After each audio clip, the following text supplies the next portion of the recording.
Hello guys, and welcome back to another cold episode. Transaction Rollback is here, and for Labrynth, that means quite a bit. Now, what does this card do? Well, it's pretty interesting. For Labrynth in particular, what it allows you to do is on the field, you can target a card your opponent, or in your opponent's graveyard, a normal trap specifically, in your opponent's graveyard, and then this effect becomes that card's activation effect. Which means, if you were to target something like an Imperm, you just negate. Pretty self-explanatory, right? However, the second effect is really where this comes in into full effect for Labrynth. You can banish this card from your graveyard to pay half of your life points, similar to the first effect, then target a normal trap in your grave. This effect becomes that card's activation effect. So, notably what this does is it plays around Welcome Labrynth, as well as Big Welcome Labrynth, because both of these are hard once per turn summons, which means that you can only use their effects once. However, with Transaction Rollback and the graveyard effect of this, that means that you can activate something like a Big Welcome, and then utilize the effect of the Transaction Rollback to then copy said effect, or a Welcome Labrynth, or whatever it may be, right? But you can also do the same thing with things like Evenly Matched, right? If you want to, you can banish the Transaction Rollback from your graveyard to get the free Evenly Matched effect, which is just the effect that makes your opponent banish. It does not check for requirements or anything like that, right? So it is just the activation effect. Then that's also why we're playing the one Evenly Matched here. And you could also, flip Daruma, or trigger Daruma Karma Cannon. You can go for the IDP. You can go for Eradicator. There's lots of various different things that you can do with the Transaction Rollback Banish effect, right? Now, notably, do keep in mind that you're not going to be able to, bounce a card with Big Welcome, or do any of the, secondary effects, like a Graveyard Banish or anything like that, with the Transaction Rollback.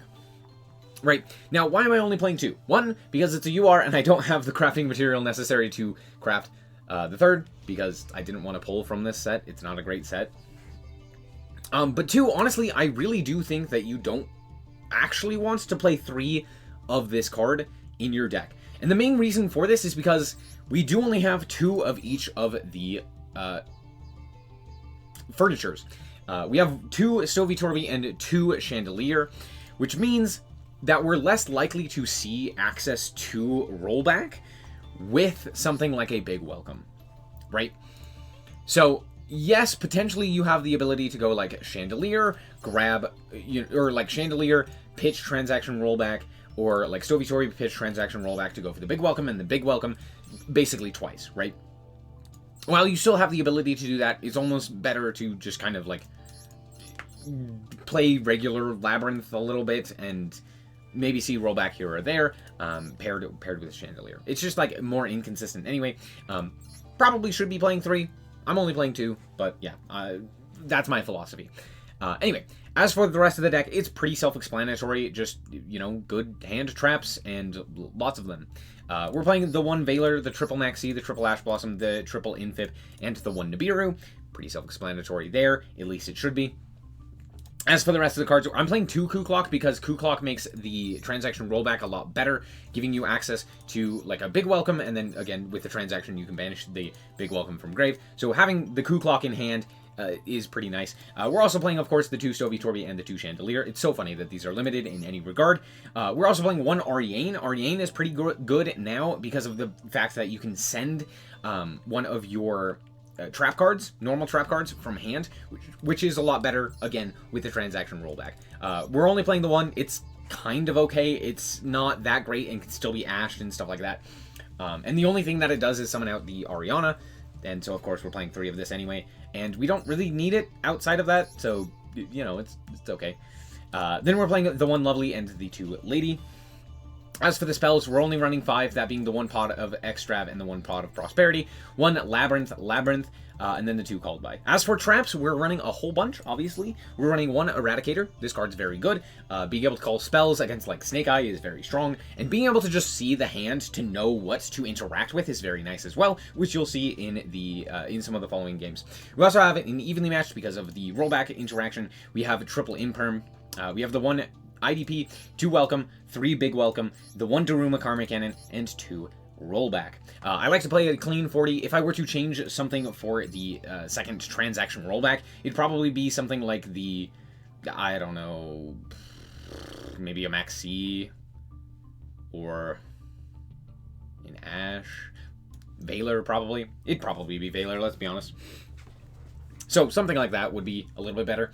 As for the extra deck, not too much matters. I probably should cut all of this stuff and just play, like, Garura in the extra, just in case I go up against, like, Dogmatica randomness. So there's that. I've seen Dogmatica a whole bunch, which is why I'm bringing it up. But all in all, the extra deck kind of doesn't matter. Except for the 3 Muckraker. This card, like, actually does matter. And at least 1 Chaos Angel. As for the rest of it, doesn't really matter.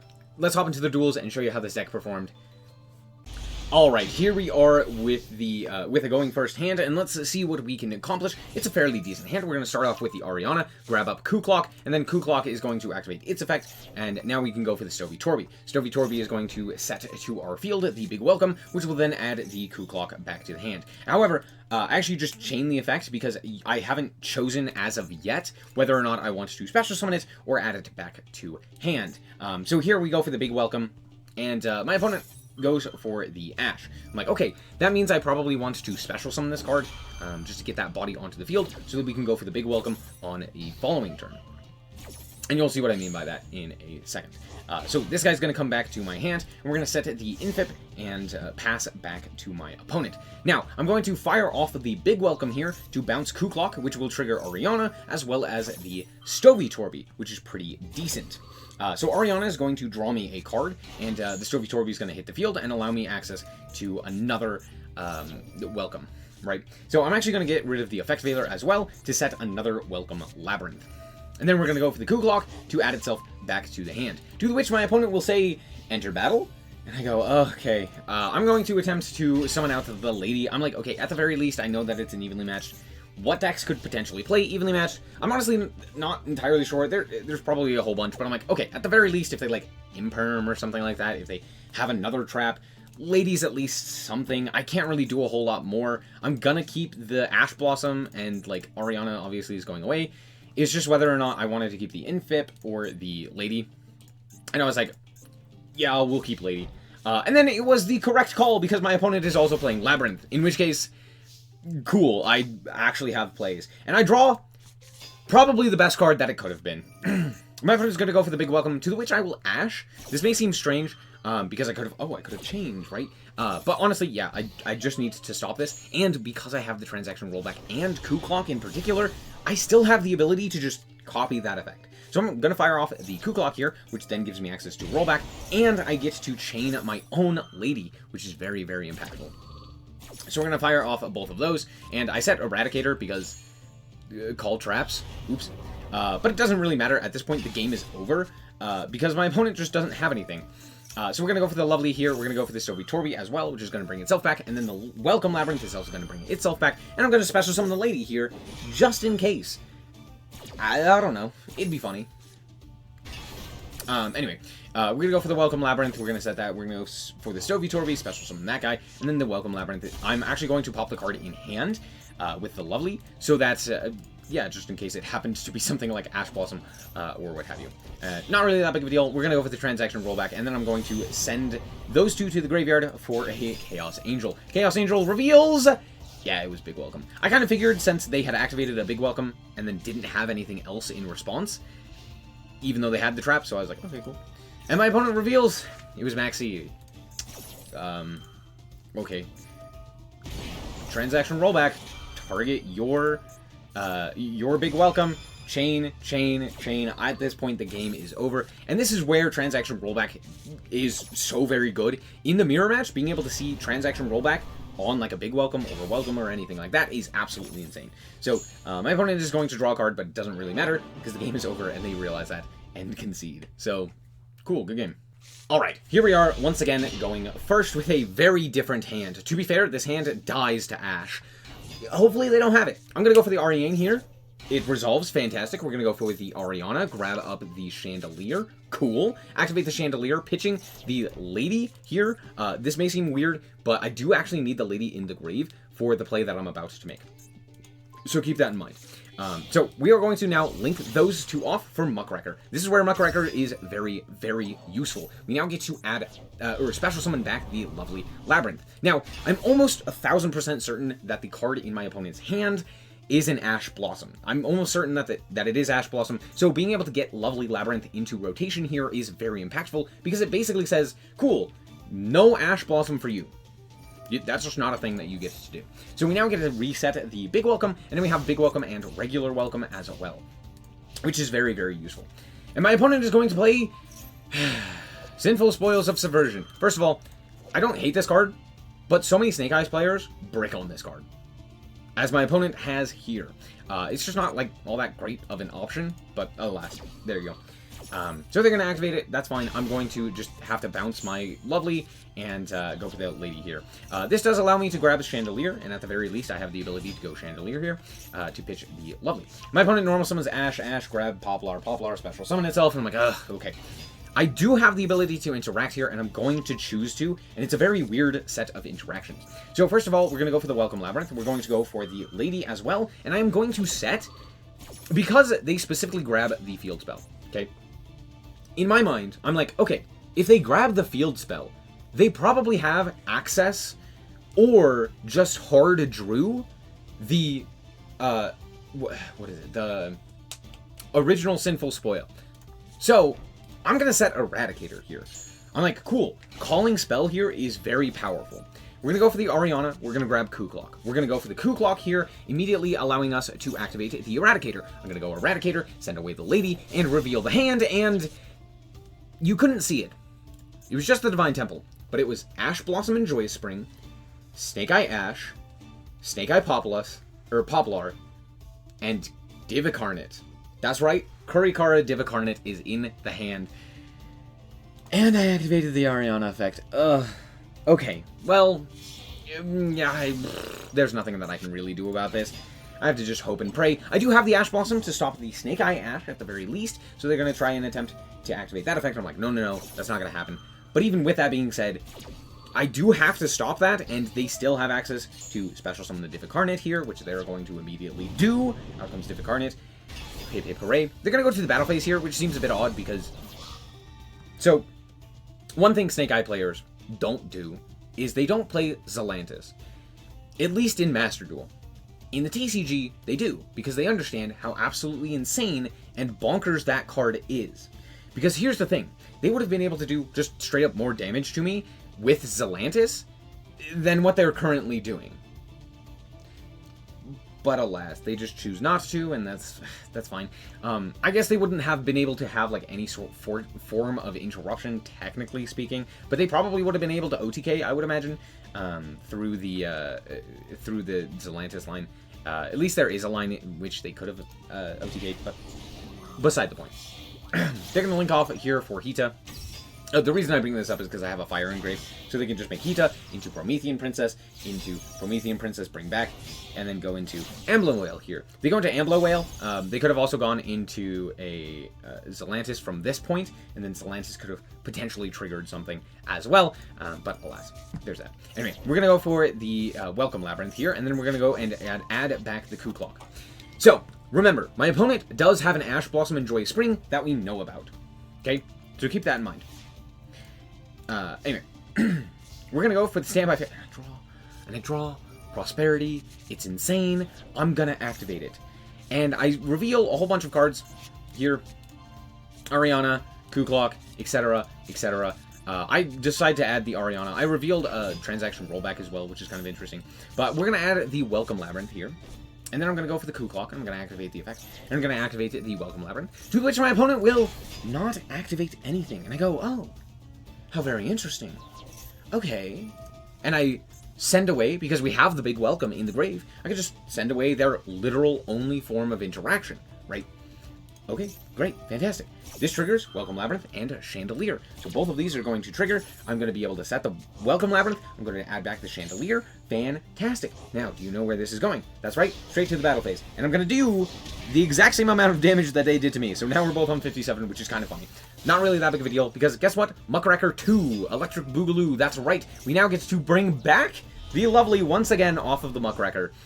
and insulating us from Ash Blossom and Joy Spring. I'm going to reset the Eradicator because it's like the only target that actually matters. We already have a welcome. We already have a big welcome. Like that's the only one that really matters. So we're going to grab that one. Anyway, draw phase. It's a spell. It's a spell. Get him out of here. We're going to go for the Welcome Labrynth. My opponent cannot activate anything here. And I go for the Stovey Torby. I guess I have gone through all 3 of my Orianas. I did not know that. So I was like, oops. That wasn't very good. Anyway, they're going to go for Normal Summon Ash.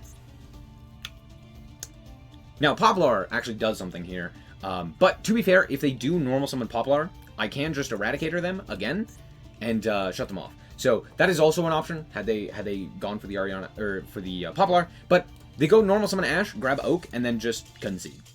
Which is fair, honestly. Yeah, they absolutely lose that game from that point. So, good game.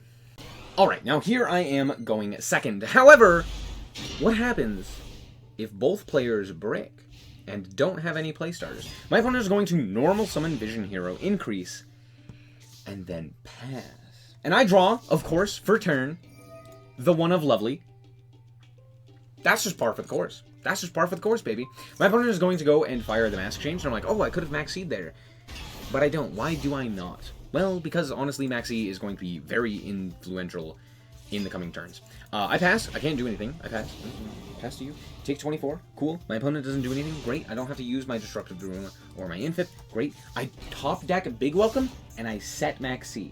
Maxi is not going to be able to do anything right now, but it is going to be a target for the Big Welcome. So I fire the Big Welcome here. My opponent goes for Maxi. Now, I'm not going to call by that. Why would I do that? That seems stupid. This is a Maxi. I don't want to cold bubble it, even though I have it. We're going to go for the lady here. Cool, makes sense. They're going to go for Forest, pitching Malicious, because their hand just got that much better. They're going to go for the second Vision Hero increase. They're going to activate the effect, and why are you not imperming to go for Maxi? Well, because I kind of need the imperm. I kind of need it. I'm going to call by the Vision Hero increase, just entirely shutting this off. And I know, like, oh, hindsight's 20/20, right? And it's a smart thing that I kept that imperm, right? But why didn't you just, like, Maxi? You could have drawn into something. Honestly, I kind of need as much interactions as I can get, and Maxi isn't technically an interaction. Sure, it could draw me into, like, Ash Blossom or, like, another Infip, but that doesn't really do anything. I need to make sure that I don't die right now, this turn. And so because of that, I'm keeping as much interaction as I can. That's basically it. Right. They're going to go for the Malicious. I'm like, that's fine. That's A-okay. Out comes Malicious. Sure. I'm going to go for Destructive Daruma Karma Cannon, chaining the Lady Labrynth. I'm like, cool. Great. Fantastic. I'm going to set my Big Welcome. I kind of need it. Everything else gets flipped face down. Now, notably, for a while, I was like, oh, Darklaw is going to be able to just, like, flip face up, because, like, it was summoned the previous turn or something like that. But because they summoned it in defense position on that previous turn and not attack position, I actually have, they had to switch it this turn to attack position, which means they can't actually flip it face up, so that's pretty nice. But of course they have the triple tag. Why would they not draw triple tag? And not only do they draw triple tag, they draw Vion, which I have to interact with. I have to imperm. Now, both of the back row have not been activatable, so it's not mask change, and it could be imperm or something like that, but I'm like, it's probably called by, and it was. But I go for the Eradicator here, because I'm like, well, if they already have Polymerization, or something like that, I do need to get rid of it. So I'm gonna, and of course it's called by, and they called by my lady. I'm like, okay, that's rude. But okay, there's nothing I can do about that, that's fine. I do get to see their hand and the set card, which is pretty nice. Which is another reason why I did this. It's imperm. Of course it's imperm. Why would it not be imperm? Okay, well, that's really toxic. Not only that, though. I don't know if you saw the card in hand. It was Liquid Soldier. Which is crazy, because guess what? If I deal with Vion, if Vion goes away, I can just normal summon, and then bring him back. Heroes, wild. My guy just drew better. His top decks will continue to be insane. I draw Transaction Rollback, which kind of sucks ass, but at the very least, I'm going to set, and then special summon from hand, and bounce back the Maxi. And now I have Lovely, which is nice. I'm going to activate the effect to try and pop a card, to which my opponent will obviously imperm. Not really anything I can do about that. Sure. I do have to go to battle here and walk over the Dark Wall. I could have walked over the Vion. That doesn't really do anything. So, yeah, we're going to walk over the Dark Wall. We're going to pass the turn. Now, I do make a bit of a goof here. First of all, Miracle Fusion. Sick. If that was a monster that they could utilize, that would have been terrible. If that was like a Stratos or like a Ferris or something like that, that would have been horrendous for me. But it wasn't. It was a Miracle Fusion, and we get to pop it. First of all, that's an insane top deck from the hero player. If it wasn't an Eradicator, dang, that's crazy. You just get to freely make whatever you want? That's crazy. Okay. Anyway, but now, still during the draw phase, I'm going to bounce it to the hand the Malicious. So Malicious is in hand. Keep that in mind. Then I'm going to pop the Vion, right? And I have Transaction Rollback. And then I was like, oh wait, I'm stupid. I go for the Maxi here, at the very least. I'm going to draw one. But I'm like, oh no, I'm stupid. If they have like a Link 2, they still have access to it. Like, even if I imperm the Liquid Soldier. So I'm like, ugh, okay. I draw a Welcome, and I'm like, okay, I do have to go for the Transaction Rollback, targeting the Vion. I have to imperm them. Luckily, the imperm is in the grave, so I do have a target for Transaction Rollback. And now Transaction Rollback is in my grave, but you can only use one effect. And my opponent is, of course, playing Verte. So now I lose, and I don't know if I could have played better. My opponent just top decked better, and then I'm on 500. My opponent had lethal. You just pop. You pop. You could have even popped your Vion and popped my guy with DP. That's a thing you could have done, but they didn't, which is interesting.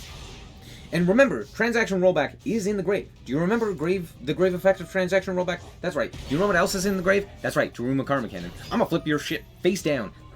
Awesome! Okay, so we go for the Ariana, we grab up the Kuklok. Kuklok allows us to go for the Big Welcome, which we drew off of the Maxi. Happy day. We get to grab up the Lovely, which bounces back the other cards to the hand. We're gonna pop the Vion, and then we're going to go and activate the effect, grabbing the Daruma. Now, I have to pass the turn. If I pop the DPE, it comes back face up. We don't want that. We don't, no, we don't want that. What is my opponent top deck? That's right.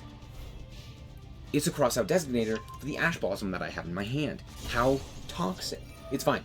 Anyway, we get to go for the Big Welcomes, the Graveyard effect, putting back the DPE, and then we get to pop the Malicious. I pop it because it's funny, right? And to be fair, should I have kept it in my hand? Or should I have, had them keep it in their hand? Yeah. But I did know about Denier. I was like, yeah, Denier's there. That's fine. I'm just going to Ash this. It really doesn't matter. Like, they're still going to banish it, and then they're going to top deck a Malicious. So that seems like a good idea for me. My opponent goes to the battle phase, goes to the main phase 2, goes to the end phase, and then concedes. Realizing that, oh, right, I'm top decking Malicious. Oops. Good game. Alright, we're back with the deck, and honestly, Transaction Rollback is a pretty good card. It's not insane, but it is very useful with its ability to be utilized in the grave, specifically. Especially with this deck. Being able to, like, activate a Daruma Karma Cannon, or being able to activate a Big Welcome, or being able to activate a Eradicator, or whatever it may be, is very, very useful. 2. Eradicator is crazy, I know. What a crazy concept. This card being at 1 is so funny to me. Because, yeah, I'm obviously going to play more copies of it. But no, beside the point. This card is very, very useful. Not so much for the, like, oh, getting rid of all the spells, or getting rid of all the traps, or what have you. But just for hand knowledge. Being able to know, especially in a control deck like Labrynth, being able to know what my opponent has, and being able to play around that is so useful. Being able to go like, cool, I know what it is that I need to stop. I need to stop this card and this card. That's it. Cool. That's great. I love that. And 3, Labrynth is still very strong. I think the big thing that Labrynth is, has going for it, and I mentioned this in my tier list video, but in terms of a best of 1, especially right now, is the fact that is kind of twofold. 1, it's very strong just in general for a best of 1 because it is a trap deck that you kind of can't prepare for in a best of 1. Like, sure, you could, like, main deck Harpy's Feather Duster or something like that, but, like, that's not all that great, right? You're not going to be able to, like, guarantee that you go first or something like that, or really have, like, targeted side deck options for your strategy, and, like, taking out things that probably wouldn't be all that useful, like a Nibiru or what have you, right? So there's a lot of, like, dead draws and stuff like that that just aren't very good against Labrynth, that make it much better in a best of 1. But I think the second thing is just the fact that not only is it not quite meta and not quite things like something that people are preparing for, it's also very good against a lot of that anti-meta stuff, right? Cool. You can flip up your what is it? Your stun cards, right? Whatever stun card you choose to play, you could play all of those. Basically, none of them actually matter against Labrynth. Besides like a very select few, most of them can be played around pretty easily with Labrynth, and with the myriad of different cards that Labrynth can play, right? There are a lot of different outs to a lot of those other cards, right? So it's not really that big of a deal, one way or the other. And so because of that, I feel like Labrynth is particularly well positioned in the current metagame. Is it the best deck? No. Is it a good deck, especially for climbing? Yeah. Is it good for something like the Duelist Cup that's coming up? Probably not. I do expect it to take a few of the top slots, maybe, but it is kind of a slower deck, and it's not really going to do very well in such a dumb format as Duelist Cup. I'm sorry, I hate the Duelist Cup. I think it's just poorly designed. But alas, in terms of, is it going to do very well over there? No, probably not. But all in all, if you want to climb like to Master 1 with this, you absolutely can. It's absolutely very good, strong, and Transaction Rollback is one of the things that makes it slightly better. Now, we're still missing one card that the TCG and OCG have that Master Duel doesn't, and that's Aria's.